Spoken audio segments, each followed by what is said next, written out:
नाशिवंत देह जाणार सकळ आयुष्य खातो काळ सावधान। या मानवी नरदेहाच्या बाबतीमध्ये जर विचार केला तर प्रत्येक माणसाला मानवी नरदेहाची मानवी शरीराची प्राप्ती केव्हा होते तर महाराज सांगता पाप पुण्य समान समी तरी जपावी जे कर्मभूमी किंवा पाप पुण्य करुणी जन्म येतो प्राणी नर देहा येऊनी हानी केली। महाराज सांगता की ज्या वेळेला माणसाचा पाप आणि पुण्य अचानक समप्रमाणामध्ये होतं त्या टायमाला प्रत्येक जीवाला मानवी नरदेहाची प्राप्ती होते। किंवा पाप आणि पुण्य समान होतं तेव्हा। पण मायबाप ऐका, पाप कोणतं आणि पुण्य कोणतं हे ठरवणं आपल्या लोकांच्या हातामध्ये नाही। का? कारण तुम्ही आम्ही लोक ज्याला पाप समजतो ते पुण्य असण्याची शक्यता आहे आणि आपण लोक ज्याला पुण्य समजतो ना तर ते पाप असण्याची शक्यता आहे। सोपं करण्याकरता उदाहरण सांगतो ऐका। एक भिकारी 8-10 दिवसापासून उपाशी होता, त्याच्या पोटामध्ये अन्नाचा कण नाही। अतिशय जोराची त्या भिकाऱ्याला भूक लागली। त्या भिकाऱ्याने मनाशी विचार केला एका जागेवरती आपण बसून राहिलो तो कोणीच आपल्या जोडीमध्ये काही वाढणार नाही, आपण प्रयत्न करू। मंदिराच्या समोरून भिकारी उठला आणि भीक मागण्याकरता एका गल्लीमध्ये गेला आणि एका श्रीमंत माणसाच्या अंगणामध्ये तो भिकारी उभा राहिला। ज्या श्रीमंत माणसाच्या अंगणामध्ये तो भीक मागण्याकरता गेला तो समोरचा माणूस एवढा श्रीमंत होता की 4 मजली त्याची इमारत होती, बिल्डिंग होती। त्याच्या 5ही बोटामध्ये हिऱ्याच्या अंगठ्या होत्या, 2 लाखाचं लॉकेट गळ्यामध्ये होतं, 50,000चं ब्रेसलेट हातामध्ये होतं आणि 4थ्या मजल्यावरती तो श्रीमंत माणूस उभा होता। हा भिकारी भीक मागण्याकरता गेला आणि अंगणातून याचना केली, मायबाप 8-10 दिवसापासून उपाशी माझ्या पोटामध्ये अन्नाचा कण नाही, तुमच्या घरामध्ये ताजं जाऊ द्या, शिळी जरी भाकर पडलेली असेल ना माझ्या झोडीमध्ये टाका, तेवढी भाकर खातो, मला बरं वाटेल। त्या श्रीमंत माणसाने सांगितलं माझ्या घरामध्ये ताजी काय, शिड्या सुद्धा भाकरीचा तुकडा पडलेला नाही। भिकारी म्हणे मायबाप तुमच्या घरामध्ये भाकर नसेल ना मला 2-5 रुपये द्या, हॉटेलवरती जातो, तुमच्या नावाने चहा पितो, मला बरं वाटेल। त्या भिकाऱ्याचं बोलणं ऐकलं आणि त्या श्रीमंत माणसाला त्याची दया आली।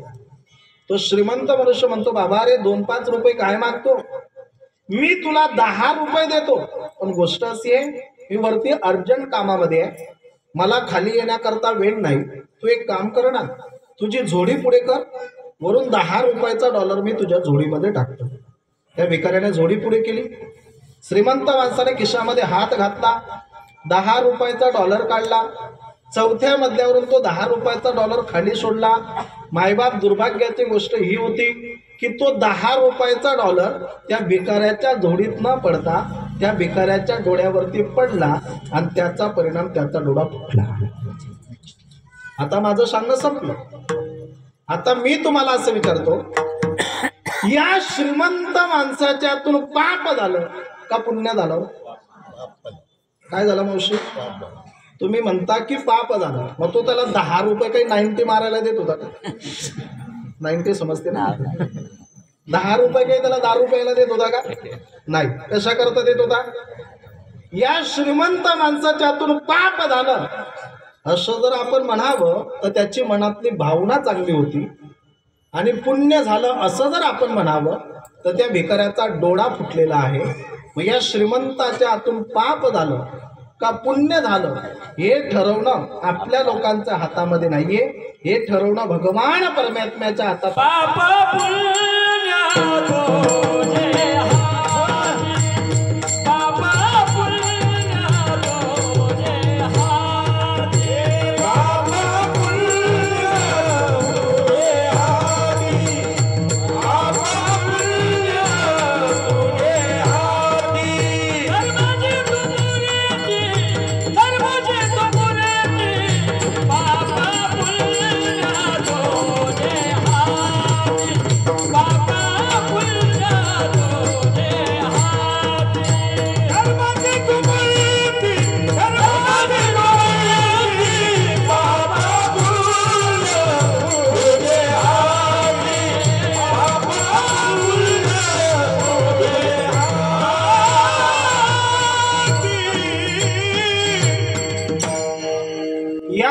भगवंताच्या हातून पाप झालं का पुण्य झालं हे ठरवणं आपल्या हातामध्ये नाहीये. हे ठरवणं भगवान परमात्म्याच्या हातात आहे. का? कारण धर्माची तू मूर्ती, पाप पुण्य तुझे हाती.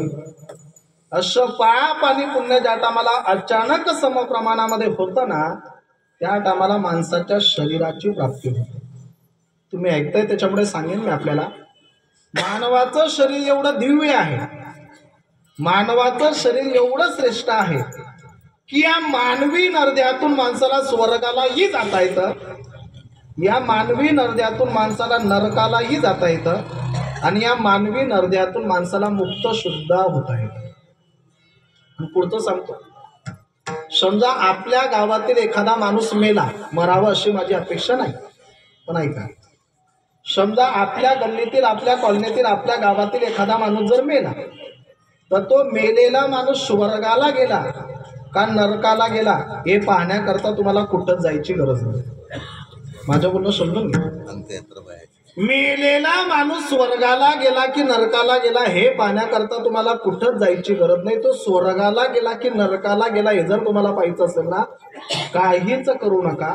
त्या मेलेल्या माणसाची जी प्रेतयात्रा चालते ना, त्या प्रेतयात्रेमध्ये चाल.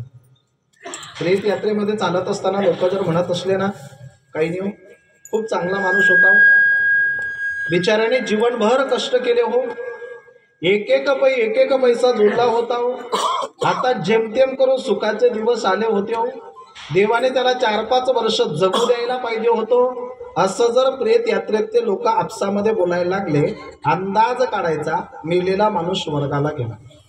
आणि लोक जर म्हणत असते ना, चांगलं वेगे हो, भलता गंधा होता हो, आपला रावेरमधले घाण घेऊ, असं जर लोक बोलायला लागले तर अंदाज काढायचा मेलेला माणूस नरकाला.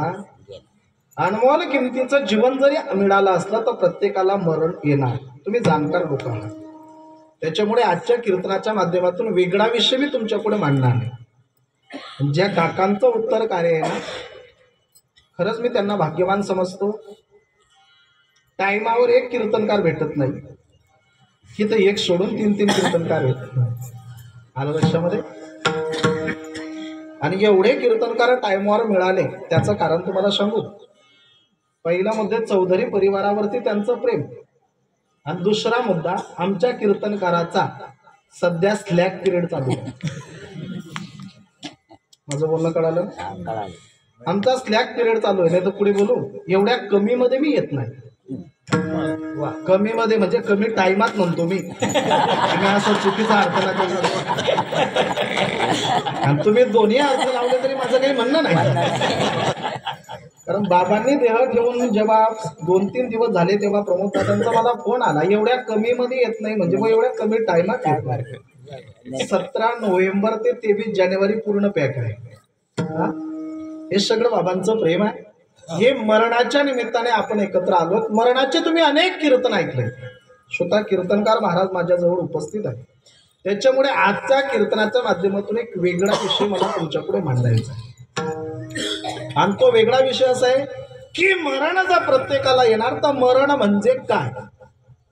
मरण नेमकं कोणाला म्हणतात? मरण नेमकं कोणाला म्हणतात तर ऐका. अनुताप, मोह, विश्लेषण आणि आगामी या 4 प्रकारचं दुःखाचं एकत्रीकरण, आणि त्याला म्हणतात मरण. मोकळं करून सांगतो. अनुतापजन्य दुःख म्हणजे काय? तर जेव्हा माणसाची तब्येत जास्त होते, हे बघा आता जो विषय मी तुम्हाला सांगणार आहे ना, हे दिवस तुमच्यावरती येणार आहेत, हे दिवस माझ्यावरती येणार आहेत, आणि काकांवरती हे दिवस 12 दिवसापूर्वी येऊन गेले. त्याच्यामुळे आताचा विषय सगळ्यांकरता महत्वाचा, लक्ष देऊ नये का. अनुतापजन्य दुःख म्हणजे काय? तर जेव्हा माणसाची तब्येत जास्त होते तेव्हा घरातले लोक विचार करतात, हा काही जास्त वेळ आता टिकणार आहे. म्हणून घरातले माणसं करतात काय, त्या मरणाऱ्या माणसाला पलंगावरून, बाजेवरून, खाटेवरून खाली उतरवता. तुमच्याकडे खाटवरून खाली उतरवता का खाटवरच मरू देता? नाही, खाली होता. काय पद्धतीने खाटवरून? आमच्या चोपडा तालुक्यामध्ये मेल्यावरती जाणतात. मी चेक करतोय, तुम्ही इथंच आहेत का घरी गेले? आमच्याकडे मेल्यावर धरतात, तुमच्याकडे सुद्धा जिवंत जाणण्याचा कोणीही प्रयत्न करू नये. ऍटलिस्ट प्रयत्न केला तर सल्ला पारगावकर महाराजांची होती हे तरी सांगू नये. बरोबर आहे का? जेव्हा माणसाला जमिनीवरती खाली टाकण्यात येतं ना, त्या टायमाला त्या मरत असणाऱ्या व्यक्तीला समोरच्या भिंतीवरती आपण जन्मापासून तर मरेपर्यंत जे चांगलं वाईट कर्म केलं ते कर्माचं चित्र समोरच्या भिंतीवरती दिसते. महाराजांचं प्रमाण आहे, काय जन्मा येऊनी केली म्या जोडी, हेची घडोघडी चित्ता येत आठवण.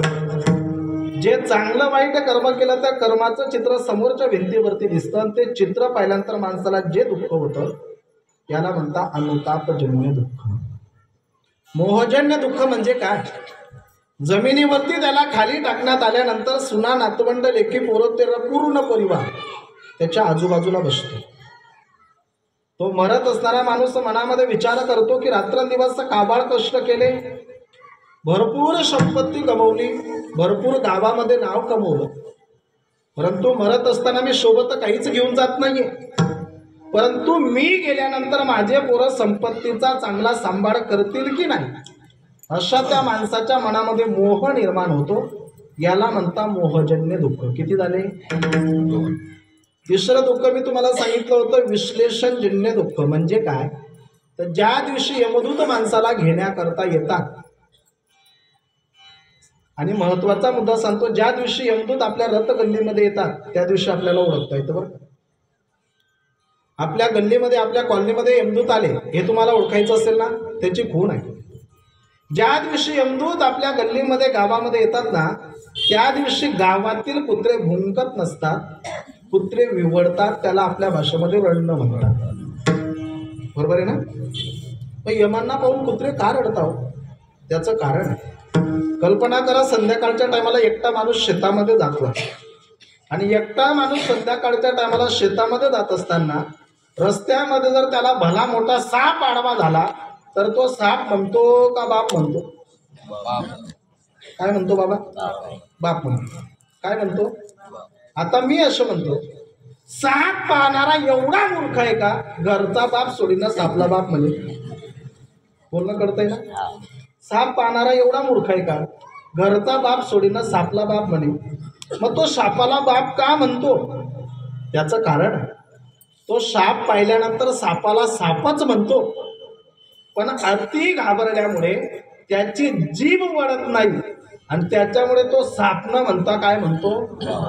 तसं यमांना पाहिल्यानंतर कुत्रे भुंकण्याचा प्रयत्न करतात, त्यांची जीभ वळत नाही, कुत्रे विवडतात. त्याला आपल्या भाषेमध्ये रडणं म्हणतात. कारण यमाचा दंड सोपा नाहीये. यमाचा दंड कसा आहे? मारिती झोडीती तोडीती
गेल्यानंतर यम माणसाला कसा दंड देतात? महाराज सांगता, मारिती झोडीती तोडीती निष्ठुर यमाचे किंकर बहुशाल. अति घाबरल्यामुळे कुत्र्याची जीव वळत नाही, त्याच्यामुळे कुत्रे रडायला लागतात. बरं, कुत्र्याला यमदूत का दिसतात? ऐकताय ना? यमा.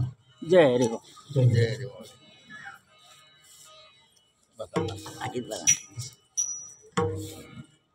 कुत्र्याला यमदूत का दिसतात? जरा बारीक ऐका. यमदूत दोनच जणांना दिसतात. कोणाला? ज्याला घ्यायला आले त्याला. आणि दुसरी गोष्ट म्हणजे कुत्र्याला. मग कुत्र्याला यमदूत का दिसतात? याचं कारण महाभारत नावाच्या ग्रंथामध्ये पाहण्याकरता शकत आहे का? महाभारतामध्ये प्रसंग येतो ज्या टायमाला पांडवांनी आपला अवतार कार्य संपवलं आणि शेवटच्या काळामध्ये महामंथाला जात असताना रस्त्यामध्ये द्रौपदी माता मरण पावली. ध्यानात घ्या. द्रौपदीतला कोणता दोष धर्मराजाने लक्षात घेतला? पुढे चालत राहिले. नकुल मेला, भीम मेला, अर्जुन मेला, सहदेव मेला, सगळे मेले. फक्त धर्मराजा आणि त्यांच्याबरोबर एक कुत्रा चालत होता, ते दोघं जिवंत राहिले. त्या सगळ्यातले दोष लक्षात घेतले. धर्मराजे पुढे चालत राहिले. काही अंतरापुरता प्रवास झाला. स्वर्गातून विमान खाली उतरलं. विमानातून देवाचे पार्षद, देवाचे दूत विमानातून बाहेर पडले. तुम्ही लक्ष माझ्याकडे ठेवलं. थोडं टाइम आहे. कोण विमानातून उतरले? म्हटलं का महाराज उतरले? धर्मराज आणि कुत्रा जिवंत राहिला. रस्त्याने काही अंतरापुरता प्रवास झाला. विमानातून देवाचे पार्षद, देवाचे दूत विमानातून बाहेर पडले. लक्ष माझ्याकडे ठेवा. तुम्ही ज्यांना पाहताय ते नेहमी दिसते. ते 10:30ला कॉलनी सोडून गेलो की पुन्हा दिसणार, आणि दिसलो तरी फुकट दिसणार. बोलू का?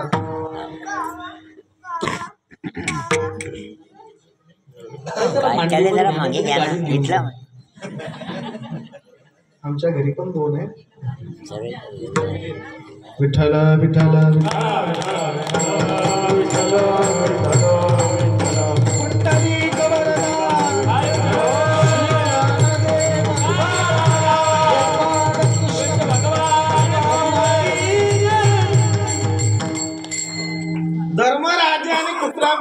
धर्मराजा आणि कुत्रा जिवंत राहिलेच. थोड्या अंतरापुरतं गेल्यानंतर विमान देवाचे पार्षद खाली उतरले आणि देवाच्या दूताने धर्मराजाने विनंती केली, महाराज तुमच्या करता विमान आणलाय, या विमानामध्ये बसा आणि स्वर्गाला चला. धर्मराज बोलतात, माझे 4 भाऊ मागे वरून पडले, त्यांना सोडून मी कसं येईल? देवाच्या दूताने सांगितलं, महाराज चिंता करू नका. ज्या क्षणाला ते मागे वरून पडले ना, त्या क्षणाला तुमचे 4 भाऊ स्वर्गात पोहोचले. कारण ते पण पुण्यवान होते आणि ते जिथं पोहोचले ना तिथंच तुम्हाला आम्ही घेऊन जाणार आहेत. त्याच्यामुळे विमानामध्ये बसा आणि आमच्यासोबत स्वर्गाला चला. धर्मराज म्हणे, ठीक आहे, काय हरकत नाही. माझ्या भावांजवळ जर मला नेलं जात आहे तर मी येण्याकरता तयार आहे. धर्मराज विमानात चढायला लागले. कुत्रा त्यांच्या बरोबर होता. कुत्र्याला घेऊन चढायला लागले तेव्हा देवाच्या दूतांनी रस्ता अडवला. महाराज विमान तुमच्या करता आहे, कुत्र्या करता नाही.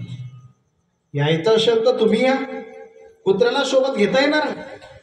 धर्मराजाने सांगितलं, कुत्र्याला जर सोबत घेता येणार नाही ना, तुमचं विमान तुम्ही परत जाऊ द्या, तुमच्या विमानामध्ये येऊ शकत नाही. देवाच्या दूताने हात जोडले, सांगितलं, महाराज खरोखर तुम्ही धर्म सांभाळला, नावाप्रमाणे तुमचं जीवनामध्ये आचरण आहे, काही हरकत नाही. तुमच्याकरता एक सजीव कुत्र्याला सुद्धा आम्ही स्वर्गाला घेऊन जाऊ. त्यांनी धर्मराजाला आणि कुत्र्याला विमानामध्ये बसवलं. देवाचे दूत विमानामध्ये बसले आणि विमान उड्डाण झालं, म्हणजे उडायला लागले. रस्त्याने जाता जाता यमपुरी लागली. यमपुरीपर्यंत कुत्र्याचं पुण्य पुरलं. यमपुरीत गेल्यानंतर कुत्र्याचं पुण्य संपलं आणि पुण्य संपल्यामुळे कुत्र्याला तिथून वापस यावं लागलं. आणि तिथून वापस येत असताना कुत्रा यमांना पाहून आला आणि त्याच्यामुळे कुत्र्याला यमदूत दिसतात. समजलं ना? कारण एक म्हणजे ज्याला घ्यायला आले त्याला दिसतात, आणि दुसरी गोष्ट म्हणजे यमांना पाहिल्यानंतर माणसाला जे दुःख होतं याला म्हणता विश्लेषणजन्य दुःख. किती झाले? तुम्ही बोला बरं का, जाऊ ग. किती झाले? अनुताप, मोह आणि विश्लेषण. आणि आगामी दुःख म्हणजे काय? यमदूत शरीरातून प्राण ओढतात आणि शरीर काही प्राणाला सोडत नाही. शरीर म्हणतो, बाबा अरे तू होता त्याच्यामुळे मला किंमत होती, तू जर माझ्यातून निघून गेला ना तर मला कोणीही किंमत देणार नाही. आणि खरी गोष्ट आहे. माणसाला खाली टाकलेलं राहतं, महिला वर्ग त्याच्या बाजूला बसलेलं राहतं, आणि सगळे माणसं अंगणामध्ये खुर्च्या टाकून बसलेले राहतात. सगळे वाट पाहतात कशाची? लगा चहाची, मधल्याची वाट पाहतात की हा केव्हा जातो. बाया पण तेच लक्ष ठेवून राहतात. आणि अशी वाट पाहता पाहत्या घरातल्या बाया रडायला लागल्या. खुर्चीवरचे अंदाज काढतात. ज्या आरती महिला रडतात त्या आरती दादा गेले. म्हणजे कुठे? मला का बरं ज्या आरती बाया रडतात त्या आरती दादा गेले. घरातले जे बाहेर लोक रडत असतात ना, हे अंगणावरच्या खुर्चीवरचे माणसं आतमध्ये बी पाहायला जात नाही. खिशातून मोबाईल काढतात, नातेवाईकांचा नंबर डायल करतात आणि लगेच टायमिंग देतात, उद्या सकाळी 9 वाजता. हा, हेच महाराजांनी लिहून ठेवलंय. काढा काढा म्हणती यश झाला भूमिवार. याला काढा असं कोण म्हणतं? स्वजन स्वगोत सारे करुणी विचार. काढा काढा म्हणती यश झाला भूमिवार. यमदूत शरीरातून प्राण ओढतात, शरीर प्राणाला सोडत नाही. आणि दोघांच्या ओढाताणीमध्ये किती दुःख होतं. समजा एखाद्या माणसाला विंचू चावला, एखाद्या माणसाला जर विंचू चावला तर त्या माणसाला एवढा आनंद होतो, तो स्वीट मार्केटमध्ये जातो, पेढे आणतो, पूर्ण गल्लीत वाटतो. असं होतं का? आमचे गुरुजी सांगायचे अहम ब्रह्म अस्मी. हे ज्ञान ज्याला त्याला ब्रह्मज्ञान म्हणतात. अशा ब्रह्मज्ञानी माणसाला जरी विंचू चावला ना तरी थोड्या टायमापुरता का होईना त्याचं ब्रह्मज्ञान पडून जातं. एवढं दुःख विंचू चावल्यानंतर होतं. तसं आपलं जे शरीर आहे ना, तर प्रत्येक माणसाच्या शरीरावरती 3.5 कोटी रोम आहे. रोम म्हणजे छिद्रे. प्रत्येकाच्या शरीरावर किती कोटी रोम आहेत? 3.5 कोटी रोम आहेत. माझं बोलणं खोटं वाटत असेल तर मोजून पहा घरी गेल्यावर, आणि खरं वाटत असेल तो भरोसा ठेवा. ऐका, प्रत्येकाच्या शरीरावरती 3.5 कोटी रोम आहेत. आणि मायबाप एकेका रोमाला 1000 विंचू चावल्यानंतर जेवढं दुःख होतं तेवढं दुःख माणसाच्या शरीरातून प्राण जाताना होतं. आणि याला म्हणतात आगामी दुःख. किती झाले? अनुताप, मोह, विश्लेषण आणि आगामी या 4 प्रकारचं दुःखाचं एकत्रीकरण त्याला म्हणतात मोह. एका साधकाला कडून चुकलं की जगातलं सगळ्यात मोठं दुःख मरणाचं आहे. त्याने तुकोबांना प्रश्न विचारला, तुकोबा जन्म मरणातून सुटण्याचा उपाय सांगा. महाराज त्याला उपाय सांगतात अभंगाच्या पहिल्या चरणात.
तुम्हाला प्रश्न पडला असेल की यांचं म्हणणं ऐकावं का याची बडबड आहे.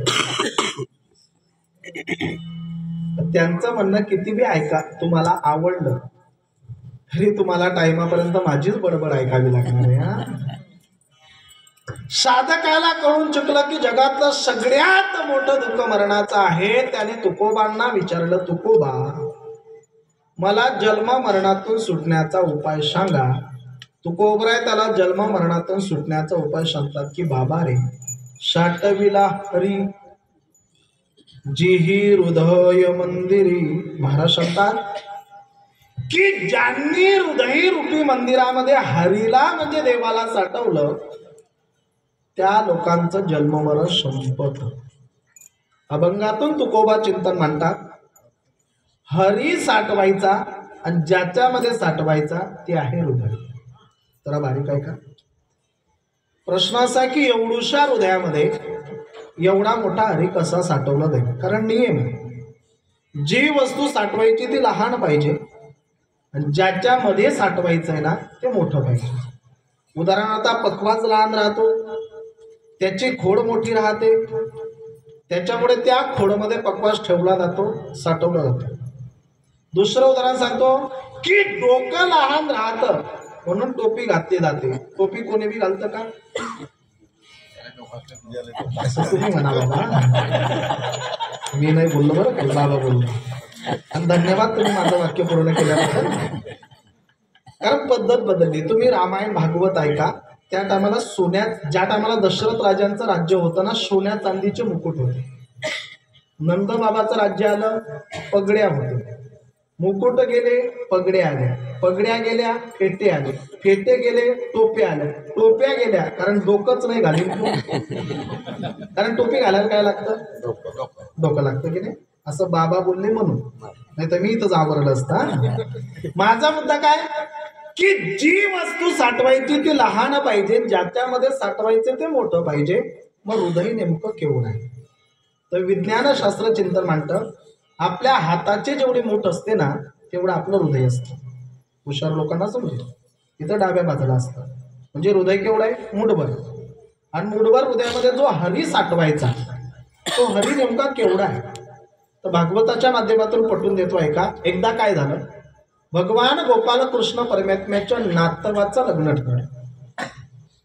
नातूच्या लग्नामध्ये जर आजोबा जिवंत असेल तर आजोबाला खूप आनंद होतो बरं. कारण सावकारकीच्या भाषेमध्ये जर बोलायचं म्हटलं तर आजोबाचं मुद्दलपेक्षा व्याजावर जास्त प्रेम राहतं. आता ज्यांना समजलं त्यांनी घे, ज्यांना नाही समजलं त्यांनी उद्या पंगतला आहे ना पंगत. मुद्दल कोण झाला, पोरगा. आता रामदास बाबांचा मुद्दल कोण आहे, भूषणदादा. आणि व्याज कोण आहे, ऋषिकेश. बरोबर आहे की नाही. म्हणजे आजोबाचा मुद्दलपेक्षा व्याजावर जास्त प्रेम राहतं. ही पहिल्यापासून चालत आलेली परंपरा आहे. कृष्ण परमात्म्याचा नातवाचं लग्न ठरलं, लग्नाच्या पत्रिका छापल्या आणि जो तो माणूस आपापल्या नातेवाईकांना पत्रिका वाटत होता. जो तो माणूस आपापल्या नातेवाईकांना, असं मी का म्हणतो कारण कृष्णाचा परिवार आपल्या परिवारासारखा नव्हता. आपला परिवार कसा आहे, हम दो हमारे दो, बुड्ढा बुड्ढी को फेक. आता तर हम दो हमारे दो भी नाही, आता हम दो हमारा एक. हा, कृष्णाचा परिवार केवढा होता, एकट्या कृष्णाला बायका किती होत्या तर 16,108. अरे कृष्णाचं जाऊ द्या, रावणाला किती बायका होत्या माहिती का तुम्हाला, 80,000 बायका होत्या. माझ्या सुरतच्या कथेमध्ये बोललो नामदेव की रावणाला 80,000 बायका होत्या. कथा संपणार एक पोरगा माझ्याजवळ आला, तो मला म्हणे दादा रावणाला 80,000 बायका होत्या, त्या बायकांचा तो परिचय कसा ठेवत होता. म्हटलं त्याला विचारायचं. म्हणजे ज्याने केल्या तो टेन्शन घेत नाही, मी का बरं टेन्शन घेतो. अवघड होतो हा. आपण कृष्ण बोलतोय, कृष्णाला किती बायका होत्या, 16,108. आणि आमचे गुरुजी आनंदीला सांगायचे कृष्णाला 16,109 मिळाली नाही म्हणून केली नाही. बरं, मिळाली नाही म्हणून केली नाही. मिळाली असती ना ती बी करायची तयारी होती. हे पहिलं होतं. हे फक्त ऐकायचं, ध्यानात ठेवायचं. हा आता गोष्ट आपली अशी आहे, आपली एकच नारी आणि ती पण अवघड आहे. माणूस 4 लोकांमध्ये बसला ना, माणसाची भाषा असते पठ्ठ्या. अरे मी वाघ, मी म्हणजे मी नाही बरं, मी त्याचं सांगतोय. माणूस 4 लोकांमध्ये बसला ना, माणसाची भाषा असते पठ्ठ्या. मी वाघ आहे वाघ. अशा माणसाला माझं एकच सांगणं आहे, बाबा अरे तू लाख वाघ असेल, परंतु ती जर नवरात्रातली दुर्गा माता बनली, दुर्गा माता वाघाच्या काय हाल करते मागच्या महिन्यात पाहिलंय आपण. अवघड आहे महाराज. आपल्याला तिकडे बोलायचं नाही. पहिल्या भेटून जायच्या, आता भेटत नाही हो. मागच्याच महिन्यातला विषय माझा अकोल्याच्या पुढे जागर काल्याचं कीर्तन होतं. मग मी जळगावच्या रेल्वे स्टेशनवरती उभा होतो, कारण त्या लोकांनी मला सांगितलं, दादा लांबचा प्रवास आहे, गाडी आणू नका, आम्ही तुमचं रिझर्वेशन करून देतो, तिकीट पाठवून देतो, तुम्ही रिझर्वेशनमध्ये या. मी जळगावच्या प्लॅटफॉर्मवरती उभा होतो. मागच्या महिन्यातली घटना आहे. मी उभा असताना एक माझ्याजवळ आला. आता त्याला माणूस म्हणावं का मुलगा म्हणावं, 35-40च्या त्याचं वय होतं. आणि दुर्दैवाने त्याचं बाकी होतं काय. तो माझ्याजवळ आला. आणि लोकांचा एक प्रॉब्लेम आहे बरं का प्रमोद, लोकांचा प्रॉब्लेम असा आहे की बरेच लोक आल्यावर आम्हाला पहिला प्रश्न विचारतात, महाराज ओळखलं का. आमचे महाराज लोक अंदाजाने सांगून देतात, मग ओळखलं ना.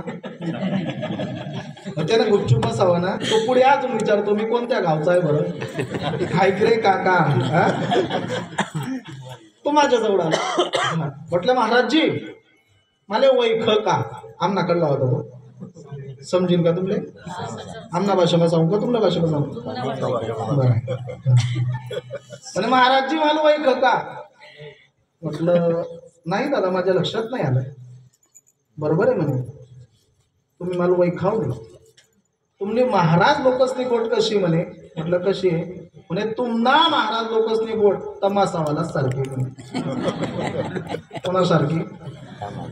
म्हटलं कस काय हो म्हणे, महाराज तमासावालाच ते बठ्ठा वैकतस. त्या काही बोलले वैकत म्हणजे आमने गंती कधी करा झालो तमासावालाच मा.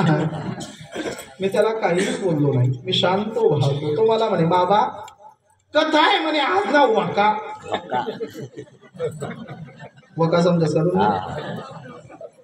काही लोकच नाम लेखा पशी चाललाय कथा आहे म्हणे आज ना वाका. म्हटलं काही नाही भाऊ, रात्री तिकडे अकोल्याजवळ कीर्तन आहे, सकाळी पण काला तिकडच आहे, रेल्वेने मला संध्याकाळपर्यंत यायचं. म्हणे बाबा इथला फिरतस मना कथा तरी जाग लावा. काय लावा. जस काही गाडी गिडी ती जाग लावा. मी काहीच बोललो नाही. मी शांत उभा राहिलो. त्याने मला दुसरं वाक्य वापरलं. म्हणे बाबा कशी का असे ना. इथला किती जायला होता बरं का. कशी का असे ना. मी तरी काही बोललो नाही. त्याने तिसरं वाक्य वापरलं. म्हणे बाबा गोरी असो म्हणजे तुम्ही बी होतात का. कशी का अशा. तरी मी काही बोललो नाही. त्याने चौथं वाक्य वापरलं ना, मला भर थंडीत घामाला बरं कौशल्य.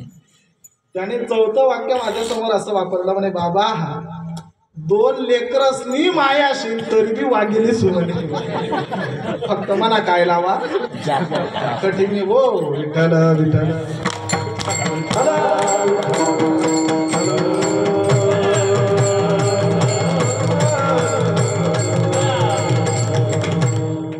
अवघड आहे.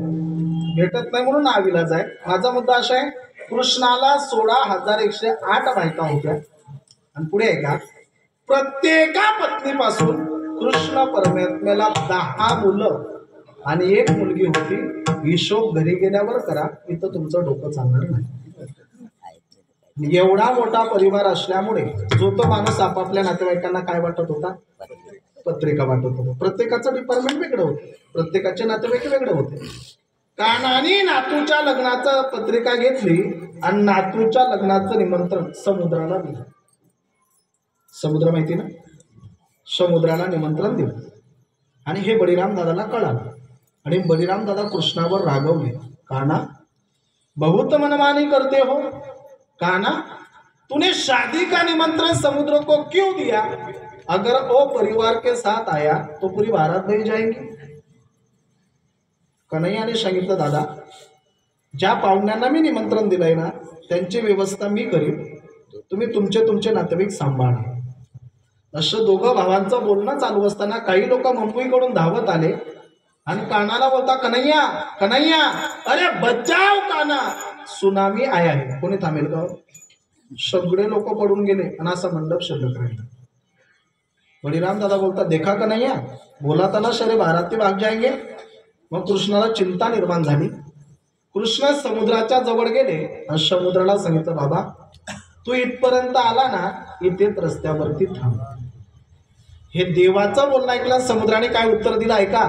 समुद्र म्हणे, देवा मला वाटलंच होतं तुम्ही माझ्यावरती रागवणार, पण देवा प्रामाणिकपणाने सांगतो, तुम्ही मला जी तुमच्या नातूच्या लग्नाची पत्रिका दिली होती ना, ती पत्रिका मी घरी वाचली नाही, रस्त्याने येता येता वाचली. देवा त्या पत्रिकेत तुम्ही असं लिहिलं होतं की सहकुटुंब सहपरिवार अगत्य येण्याचे करावे. मी एकटा लग्नाला आलो म्हणून माझ्यावरती रागवताना भगवंत मनात म्हणे, बाबा तू एकटा आला तरी सगळे पडून गेले, परिवार घेऊन आला असता मी बिवाई जातो बरं. आता झालं गेलं जाऊ दे, इथेच रस्त्यावरती थांब. देवाचं बोलणं ऐकलं. समुद्राला राग आला. समुद्र म्हणे, देवा तुला काही अक्कल आहे का रे? तू मला लग्नाचं निमंत्रण दिलं. लग्नाचं जर निमंत्रण दिलं नसतं तर मी लग्नाला आलोच नसतो. मी काही भिकारी आहे का? मी तुझ्या नातूच्या लग्नाला आलो ना तर मला जनवास पाहिजे. त्याला शुद्ध भाषेमध्ये म्हणतात जानूसा, आणि मला असं वाटतं त्याला आताच्या भाषेमध्ये म्हणतात जानस घर. हे तुमच्या ध्यानामध्ये येणार नाही, जुन्या लोकांच्या ध्यानामध्ये जानस घर म्हणतात बाबा इकडे. म्हणजे नवरी जर बाहेर गावची असेल किंवा नवरदेव जर बाहेर गावचा असेल तर तो नवरदेव किंवा नवरी ज्या घरी उतरतो त्या घराला कोणतं घर म्हणतात? जानस घर. समुद्र म्हणे, देवा मला जनवास पाहिजे. भगवंत म्हणे, तुला जनवास पाहिजे का? हे जुन्या लोकांच्या का ध्यानात येईल माहिती का? जुने लग्न 4-5 दिवस चालायचे, बरोबर की नाही? जुन्या सगळ्या पद्धती वेगळ्या होत्या महाराज. बघा पूर्वीच्या काळामध्ये लग्नाची पद्धत अशी होती की पूर्वीच्या काळामध्ये आई वडील लग्न ठरवायचे आणि मुलं होकार द्यायचे. कीर्तनाला बसलेले बरेच म्हातारे नवरदेव असे आणि बऱ्याच म्हाताऱ्या नवऱ्या अशा की नवरदेवानी नवरी हळदीच्या टायमाला पाहिली होती आणि नवरीने नवरदेव डायरेक्ट हार टाकायच्या टायमाला पाहिलं. हे पूर्वीचा काळ होता. पूर्वीच्या काळामध्ये आई वडील लग्न ठरवायचे आणि मुलं होकार द्यायचे. आता मी सांगू, आता पोरं कॉलेजला दप्तर घेऊन जातात आणि तिकडून डायरेक्ट नवरी घेऊन येतात. आई वडील ऍक्सेप्ट करतात, ते दुर्भाग्याची गोष्ट आहे. अजून पूर्वी लग्नामध्ये अशी पद्धत होती म्हणे. एका नाशिक जिल्ह्यातल्या आजोबाने मला सांगितलं होतं, आपल्याकडे होते की नाही मला माहिती नाही, त्या आजोबांनी मला सांगितलं होतं पूर्वी लग्नामध्ये अशी पद्धत होती म्हणे महाराज की पूर्वीच्या लग्नामध्ये सगळ्यात पहिल्यांदा नवरदेव नवरी जमायचे आणि नंतर मग वऱ्हाडी लोक जमायचे. आता इकडे काय? आता सगळे वऱ्हाडी जेवून जातात आणि ते येडे तसेच राहतात. त्यांना भी भूक लागत नाही महाराज का? अरे दुल्हे को दुल्हन मिल गई हो गई बरं. अजून पूर्वी लग्नामध्ये गोड पद्धत होती. कोणती पद्धत होती? ती म्हणजे लग्नामध्ये नाव घेण्याची पद्धत होती. आता आहे की नाही मला माहिती नाही, पण पूर्वी होती. त्याच्यामुळे पूर्वीच्या महिला लग्नामध्ये गोड नाव घ्यायच्या. बायांचे नाव बदलतात, आमच्या माणसांचं नाव बदलत नाही. आमचे माणसं एकनिष्ठ आहे. आमच्या माणसांचं पूर्वी तेच नाव होतं, आजही तेच नाव आहे. आणि मी छातीवर हात ठेवून सांगतो, आमच्या माणसांचं पुढे तेच नाव राहणार आहे. आमच्या माणसांचं प्रमाणातली एकच नाव आहे, भाजीत भाजी. अरे वांग्याची तर म्हणत जा कवा कवा. पहिल्यापासून आपली भाजी कोणती आहे? मेथीची. भाजी तरी बदलवली का आपण? म्हणजे आमचे माणसं एकनिष्ठ आहेत. भाजीत भाजी मेथीची आणि ती भाज्या. पण आमच्या बायांचे नाव बदलतात. मग पूर्वीच्या मायमावल्या लग्नामध्ये नाव घेत असताना गोड म्हणायच्या की महादेवाच्या पिंडीवर आवडतो ना तुम्हाला महादेव? मग म्हणू लागा बरं. पूर्वीच्या महिला लग्नामध्ये म्हणायच्या की महादेवाच्या पिंडीवर बेल वाहते वाकून आणि त्यांचं नाव घेते तुमचा मान राखा. धन्यवाद. माझा मान राखून नाव घेतलं त्याचा परिणाम तुमचा महादेव खुद झाला. किती गोड होतं महाराज. आणि यालाच म्हणतात जुनं ते सोनं. यालाच म्हणतात जुनं ते सोनं. मागे कोणातरी बाईचं मी लग्नामध्ये नाव ऐकलं होतं. कोणीतरी बाई लग्नामध्ये म्हणत होती, ती बाई लग्नामध्ये म्हणत होती, खोक्यात खोका, खोक्यात खोका. मी अजून काहीच बोललो नाही, माझा अर्धाच खोका. आपकी सोच बोली तुम्ही क्या करू. खोक्यात खोका, खोक्यात खोका, मी तुमची मांजर आणि तुम्ही माझी बोका. लग्नाच्या पद्धती हे जुनं खूप गोड होतं आणि जुने आता बऱ्याच गोष्टी राहिल्या नाही. त्याच्यामुळे नवरी ज्या घरी उतरते आणि नवरदेव ज्या घरी उतरतो त्या घराला कोणतं घर म्हणतात? जानस घर. समुद्राने सांगितलं, देवा मी तुमच्या नातूच्या लग्नाला आलो ना, मला जनवास पाहिजे. भगवंता म्हणे तुला जनवास पाहिजे का? थांबायला जागा पाहिजे का? देवाने काय केलं माहिती का? आपल्या अंगाचा एक केश उपटला आणि त्याच्यावरती समुद्राला थांबवलं. अनंत ब्रह्मांडे एका रोमी ऐशे देणे. माझं सांगणं संपलं. आता सिद्धांत आहे का? एवढा मोठा समुद्र ज्याच्या एका केशावरती थांबतो तो हरी केवढा, आणि एवढा मोठा हरी ज्याच्यामध्ये साठवायचा ते म्हणजे हृदय. एवढूशा हृदयामध्ये हरी कसा साठवला जातो? ते ज्यांनी हृदयाला मंदिर बनवलं. म म्हणजे मांगल्यता, दि म्हणजे दिव्यता आणि रम म्हणजे रम्यता. ज्यांनी हृदयाला मंदिर बनवलं त्यांच्या हृदयामध्ये परमात्मा साठवला जातो. आणि एकदा परमात्मा हृदयामध्ये साठवला की त्या माणसाचं जन्म मरण संपतं. अभंगाचा दुसरं त्याची सरली येर धार, त्याची सरली येर धार, त्याची सरली येर धार, त्याची सरली येर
क्षमता की ज्यांनी हृदय रूपी मंदिरामध्ये हरीला म्हणजे देवाला साठवलं त्या लोकांचा कोणता फायदा झाला? त्यांची शरणी येरधार झाला सफल व्यापार. त्या लोकांचे जन्म मरणाचे आजार संपते आणि त्या लोकांचा जन्म मरणाचा व्यापार सफल होतो.